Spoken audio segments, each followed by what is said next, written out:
এত সফলতার মধ্যেও আমাদের কিছু সমস্যা আছে মাননীয় স্পিকার।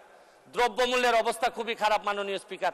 মাননীয় স্পিকার, আমাদের ব্যাংকগুলোর অবস্থা খারাপ মাননীয় স্পিকার। আমরা টাকা পাচার কোনোভাবে রোধ করতে পারতেছি না মাননীয় স্পিকার। আমি আজকের প্রথম দিনে আপনাদেরকে বিরক্ত করতে চাই না, এইসব নিয়ে আমি ভবিষ্যতে কথা বলবো। তবে একটা কথা মাননীয় স্পিকার বলে শেষ করতে চাই, মাননীয় প্রধানমন্ত্রীর আমি সৌভাগ্য না দুর্ভাগ্য জানি না, একেবারে সামনেই পড়ছে আমার সিটটা মাননীয় স্পিকার। উনি সব আমারে দেখতে পান, আমরা তো নড়াচড়ার কোনো সুযোগ নাই, সব বিরোধী দল এবং স্বতন্ত্র উনার চোখের সামনে পড়ে গেছে। আমরা সংসদের বাইরেও নড়তে পারবো না, ভিতরেও পারতেছি না।